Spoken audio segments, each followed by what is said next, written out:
Qual Odisseia é melhor? O filme clássico de 1945 chamado Ulisses ou A Odisseia de Nolan de 2026? Nesse vídeo eu vou trazer um comparativo entre as duas obras, onde cada uma erra e acerta, como filme e como adaptação.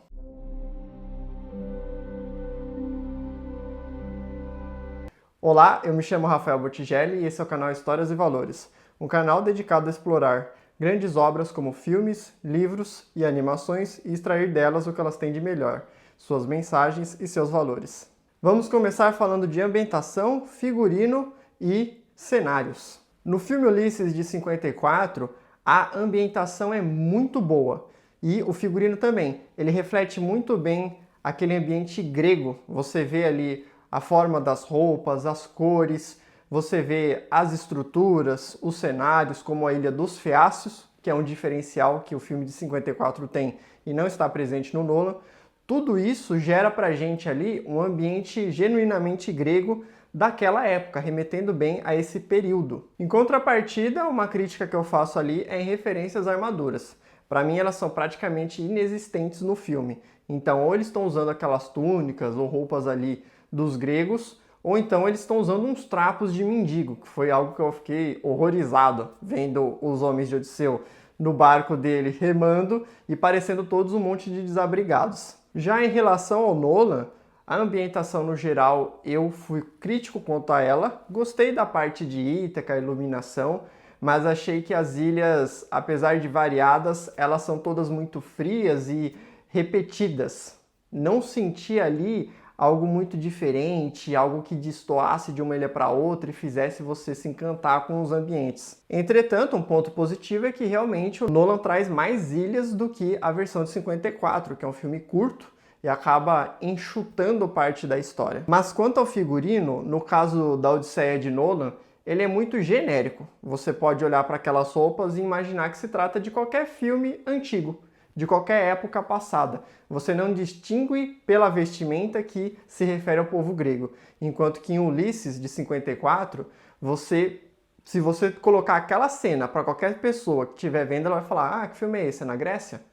Então esse é um ponto muito positivo de Ulisses e um ponto que para mim ficou negativo na obra do Nolan. Mas sobre as armaduras, a do Nolan também não é fiel, mas ela está presente. Então, entre ausência de armadura e presença delas, armaduras ali estão mais presentes no Nolan. Já em relação à parte de trilha sonora e de som, quanto à trilha sonora, eu não reparei muito na versão de 54, eu achei que assim, eu percebi algumas musiquinhas, um sonzinho ali, uma música agradável, sabe, uma música meio ambiente, mas nada assim que tenha me colocado de forma épica, né, que gera aquela sensação épica na aventura. Isso que nós temos sim cenas muito épicas e empolgantes quando a gente assiste Ulisses. E os sons, por ser uma obra antiga, também não são lá daquela qualidade. É até difícil de assistir, pelo menos no dublado, porque o som é bem ruim, então a gente não tem essa sensação agradável no ouvir. Em relação ao Nolan, como eu falei no meu vídeo de análise da Odisseia,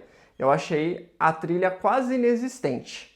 Então, fraca para um filme que devia ser épico, mas quando a trilha principal aparece, que eu me recordo bem dela ali em cenas de Penélope, do Odisseu com a Penélope, eu acho ela bonita. Acredito que ela gera uma imersão pra gente. Nesse ponto ela é positiva, funciona, mas é fraca quanto a ser épica e estar presente de maneira dinâmica.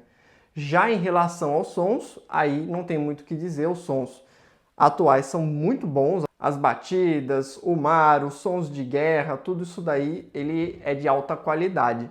Então é uma obra gigante com investimento imenso e aqui ela funciona muito bem no quesito sons, é um ponto positivo da Odisseia atual. Vamos para os personagens e eu quero começar com Penélope, que é a protagonista, vamos assim dizer, que inicia os dois filmes. A Penélope em 54 ficou muito bem representada.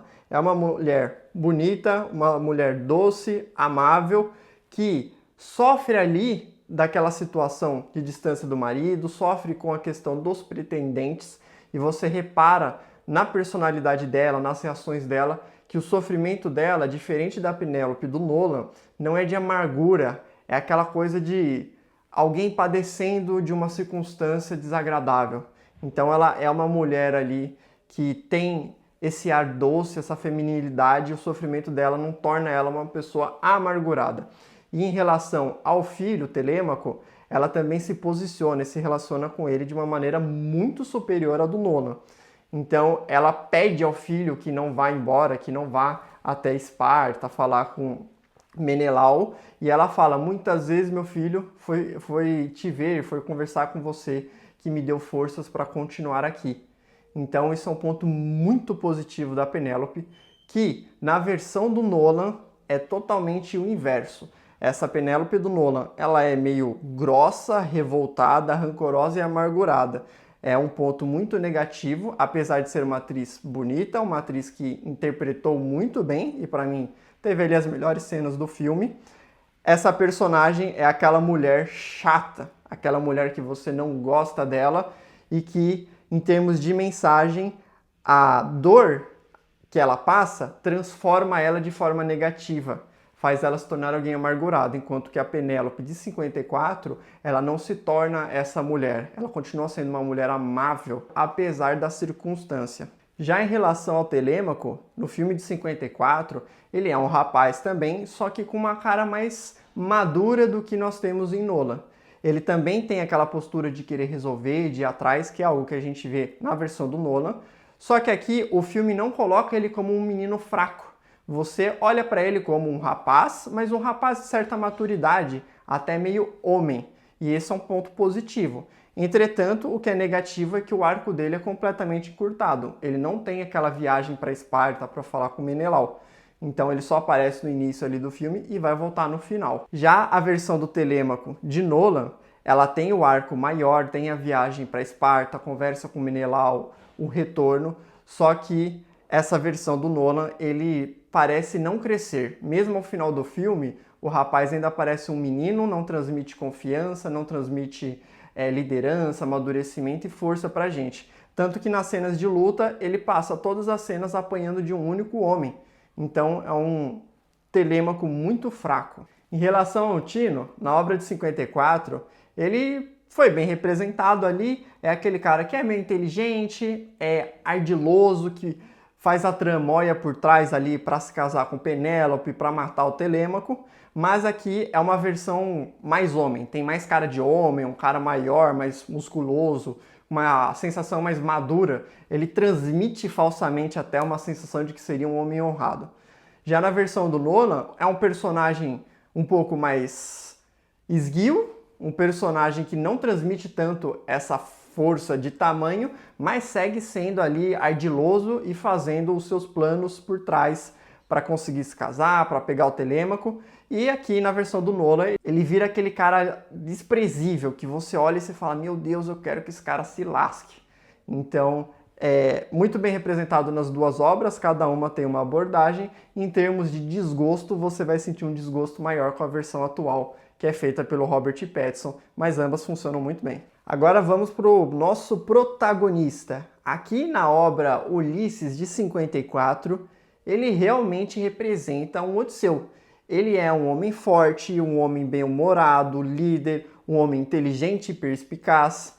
Ele representa aquele herói que o Odisseu é e também traz o seu grande defeito, que é a hubris, o orgulho de Odisseu, que faz todo o seu retorno para casa ser muito mais complicado e que foi completamente ignorado no Nolan. Como eu comentei no meu vídeo de análise da Odisseia, o Nolan fez um Odisseu fraco, chorão, triste, deprimido pelas dores da guerra, porque ele é um homem mau e ruim. Não é heróico, não é líder, não mostra inteligência e muito menos orgulho. Porque para um homem ser orgulhoso, alguma coisa ele tem que ter de feito.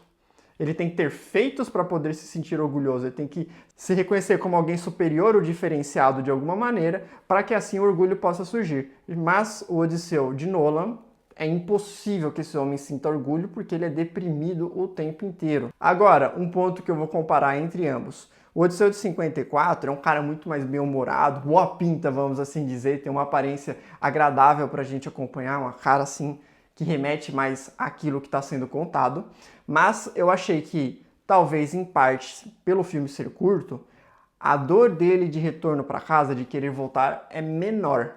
ela fica mais evidente na parte das sereias, mas ela não é tão explorada. Enquanto que na versão do Nolan, ela está sempre muito presente e o Odisseu, já sendo muito chorão, coloca-se a dor ali de retorno para casa e ela fica mais intensa. Então você percebe essa vontade dele maior. Ainda que tenha aquele problema de que ele tem um conflito de querer e não querer voltar para casa, que não faz o menor sentido. Mas ficou um pouco mais explícita essa dor, enquanto na versão de 54 ali, ela não é tão amplamente explorada. A aventura é mais explorada como um todo e a dor aparece no momento das sereias em si. Em relação a Circe, pegando o filme Ulisses, nós temos uma Circe muito melhor representada. É uma mulher bonita, é uma mulher que pode refletir melhor uma deusa.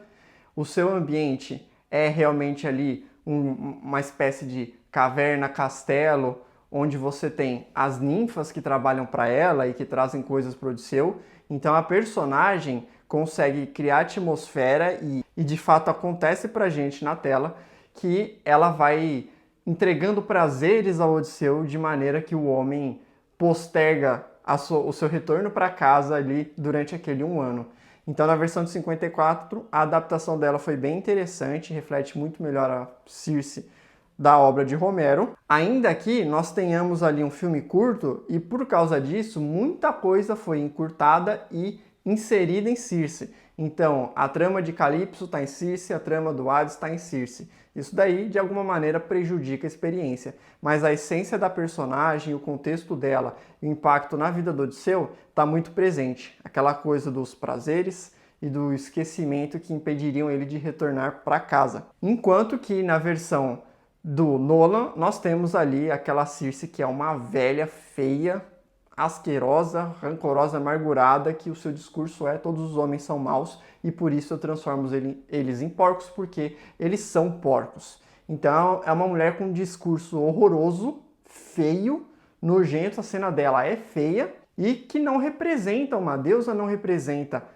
ali o que Romero trouxe na Odisseia. Ela não entrega esses prazeres para o Odisseu, ela não mantém ele durante aquele um ano, não se apaixona por ele, coisa que mostra no filme de 54, a mulher realmente se apaixona por Odisseu, eles ficam juntos ali, têm experiências um com o outro. E essa Circe do Nolan também está numa ilha ali bem medíocre, bem feia, bem padrãozinha e sem graça. Não tem ninfas, ninguém trabalhando com ela, não tem nada de demais. Então é um cenário, uma etapa na jornada que o Nolan colocou que ficou bem fraco e que não transmite a mensagem do original. Já em relação a Calypso, na obra de 54, ela simplesmente não existe. Um personagem importante, uma ilha importante, não está presente porque o filme é muito curto, não chega a ter 2 horas. Então, a trama de Calypso foi inserida em Circe. Aquela questão dele ficar aprisionado na ilha, então Circe aprisiona ele, não deixa ele embora. A questão de oferecer a imortalidade é Circe quem faz isso e não Calypso. Já em relação a Calypso do Nolan, como eu já havia comentado no outro vídeo, ela está presente, é uma mulher bonita, ainda que não reflita nem um pouco a aparência de uma deusa, e ela fica naquela função de terapeuta ali e não como uma mulher que aprisiona Odisseu. Então a mensagem é totalmente corrompida na versão do Nolan, que cria uma ilha, cria uma etapa da jornada onde Calypso está presente, mas a personagem está deturpada, a ilha não corresponde à realidade e toda a mensagem é jogada fora. Não tem aquele oferecimento real de imortalidade e daquela vida maravilhosa como um deus que o Odisseu poderia ter tido, mas que escolhe a vida humana. Que aí está o verdadeiro valor deste homem, deste herói, a decisão pela vida humana e o retorno para casa. Isso não está presente na obra do Nolan. A Calypso parece ali realmente só mais uma mulher que está cuidando dele. E aí fica aquele contrassenso. O filme de 54 teve que enxugar a história e trazer a história de Calypso para Circe, mas a mensagem original estava presente, enquanto que a mensagem original não foi colocada no filme do Nolan, sendo que ele é longo e cheio de abertura para trazer a trama da forma que ela é e com toda a sua profundidade. Mas ainda assim não o faz. Agora em relação a Helena e Clitemnestra, Agora, em relação a Helena e Clitemnestra, realmente elas não aparecem no filme de Ulisses E elas aparecem no filme do Nolan, mas poderiam ser completamente descartadas. Sabemos que a razão delas estarem ali é ideológica, é ganhar Oscar e não é narrativa. São cenas ruins e fracas que o Nolan fez. E em relação a Athena, aqui em 54 temos uma grande falha, a gente não vê Athena. Então esse é um buraco gigante no filme que deixa a desejar. Nós temos ali algumas menções de deuses, mas é tudo muito por cima. É só uma fala e a gente realmente não contempla a presença de Atena nenhum único segundo. Enquanto que no Nolan tem Atena, mas é a Zendaya, não a Atena. É uma miragem, é uma ilusão, é o pesar do coração de Odisseu por ter destruído Troia e visto aqueles horrores. Essa é a Atena do Nolan. Ou seja, se ela não tivesse lá, talvez teria sido melhor também, porque é uma perversão da história, uma perversão do significado profundo. A Atena, na verdade, é uma grande deusa que intercede por Odisseu, orienta, ajuda o homem a retornar a casa. E então, Nolan ele destrói essa mensagem. Em 54, eles não adicionaram, mas no filme de 2026 eles deturparam completamente. Em relação justamente aos deuses, o filme de 54 cita eles, mas não os mostra. Então é uma falha desse filme, um componente tão importante da história do Odisseu realmente não está presente. Já no filme do Nolan, os deuses são ali meio que estranhos. Você não sabe se eles existem ou se eles não existem. Você tem aquela indicação de que Atena é só uma alucinação, um pesar do Odisseu, ao mesmo tempo que Calypso existe, houve um trovão no céu para simbolizar que é Zeus pedindo para ela, obrigando ela a soltar o Odisseu, mas ela não se apresenta como uma deusa, você não sente isso, os discursos, as falas não comunicam isso pra gente. Então o filme do Nolan falha também no mesmo grau, tendo a possibilidade de acertar, porque é um filme longo e podia muito bem representar essa grandeza e colocar os deuses da forma que eles são. Vamos para os eventos. Aqui, o principal evento da Odisseia, né? Que é o Ciclope. Cena icônica do livro, cena icônica do filme de 54 e de qualquer adaptação. Na versão de 54, a cena do Ciclope é muito boa, é talvez a melhor cena do filme. Então eles fizeram um Ciclope excelente. Me surpreende que 54 tenha tido um Ciclope tão bom assim.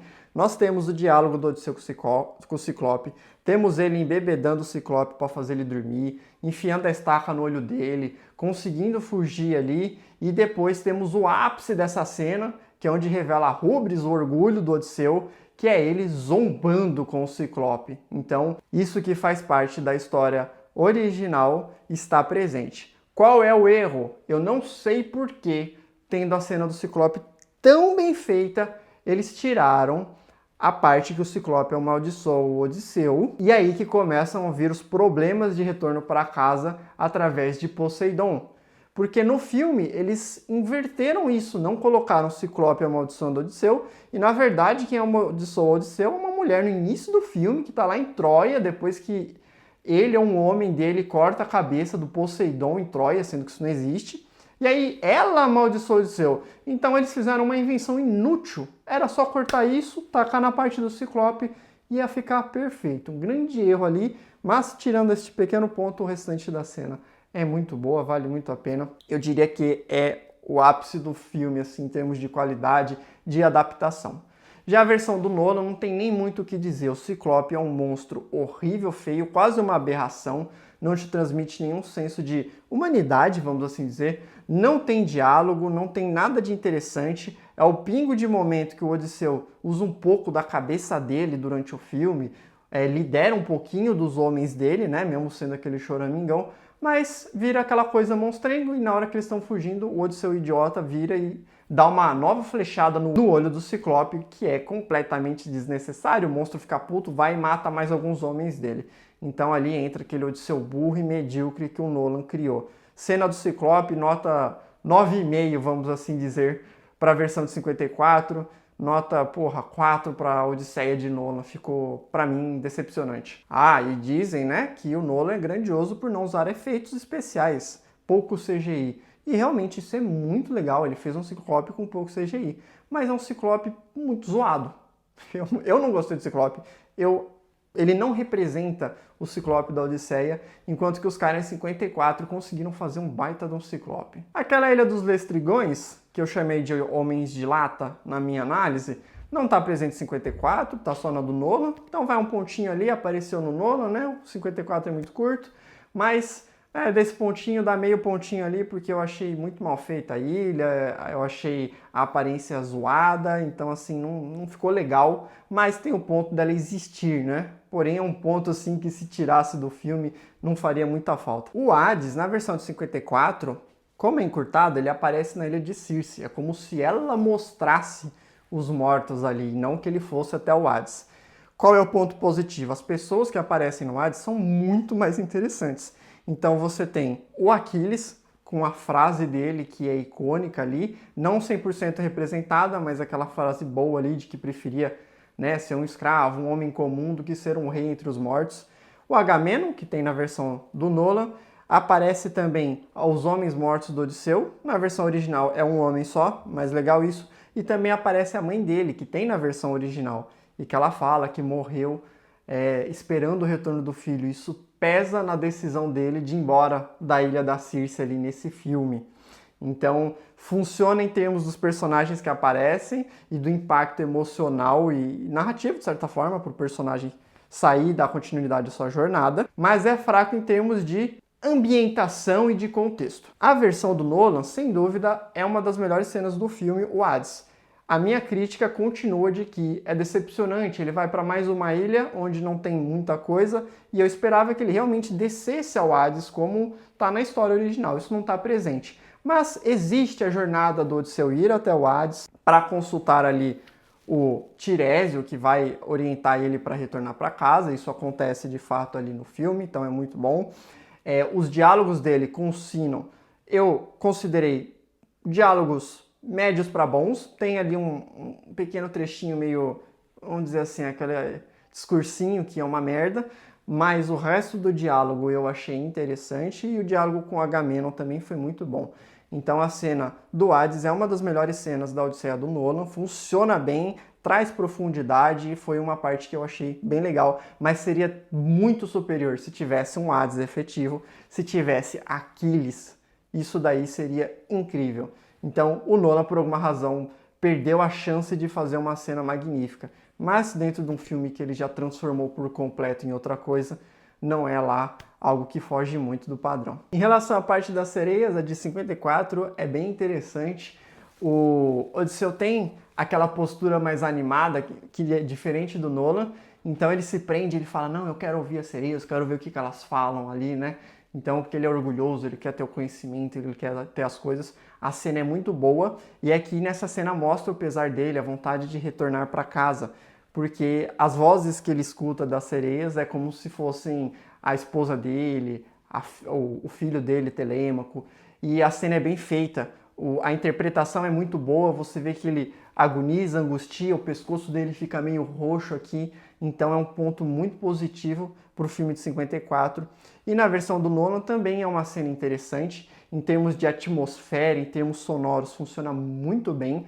A interpretação, a agonia do Odisseu ouvindo o canto da sereia é muito interessante também, ela tem um impacto profundo, mas entre aquele quesito, a gente não se conecta tanto com o Odisseu, não se conecta com os seus homens, com a história, então a cena perde por não ter essa conexão, porque tem uma baita de uma apresentação, mas não tem conexão emocional para você sentir a dor do Odisseu enquanto ele está lá no canto da sereia. Scylla e Caríbides não tem na versão de 54, então ponto aqui pro Nolan, que tem ali. Mantenho minha crítica de que o Scylla ficou muito zoado, virou um bicho, um monstrão normal, sem expressão, sem nada. Agora, um ponto de divergência entre as duas obras. Quando Odisseu é separado de seus homens, na versão do Nolan, ele cai na Ilha de Calypso. Na versão de 54, ele cai na Ilha dos Feácios. Então aqui eu tenho um ponto muito positivo para a de 54, que é a Ilha dos Feácios, onde inclusive aparece Nausicaa. Foi ali bem interessante esse contexto que o filme trouxe e que não está presente na obra do Nolan, ele devia ter colocado, talvez não queria que aparecesse Nausicaa, né, porque o rei oferece a filha para se casar com Odisseu, sei lá porquê, mas não está presente. E um erro que ambos cometeram, fazer Odisseu ter uma amnésia. Isso não existe, não sei por que acontece. Agora, em relação ao retorno do Odisseu para casa, vamos lá. Primeiro ponto, o encontro com o cachorro. É legal no 54, mas não acho tão impactante. O encontro com o Telêmaco. É legal também, mas também não acho tão impactante. Batalha final. Bom, por um filme antigo é uma batalha simplificada, mas ela funciona bem dentro do formato do filme, dentro ali da época, e ela tem um ponto que é interessante, Telêmaco luta junto, porque isso acontece. Então Telêmaco dá flechada naqueles vagabundos mesmo.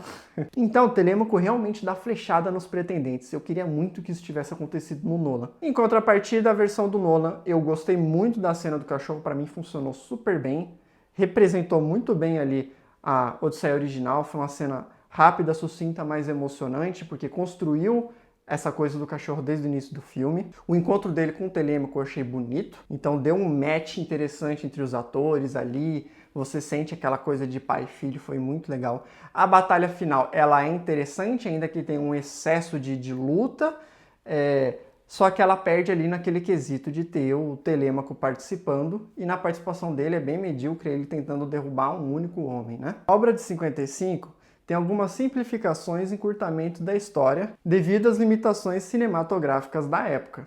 Entretanto, a obra tem um tom adequado para algo fantasioso e consegue transmitir a aventura de forma mais dinâmica e viva, contendo, mesmo que apressadamente, o significado da obra e de cada etapa que acontece nela. Para quem se interessa na Odisseia, o filme Ulisses de 1954 vale a pena e vai te trazer uma visão e uma mensagem muito diferente daquela que foi apresentada por Nolan, que opta por seguir um caminho completamente diferente da obra de Romero. Então, me fala aqui se você já assistiu a versão antiga e qual delas você prefere, a de 54 ou a nova versão de Nolan. E se você gostou do vídeo, é óbvio, curte aqui, compartilha com quem está no hype e no interesse da Odisseia e se inscreve para não perder nenhum vídeo novo do canal.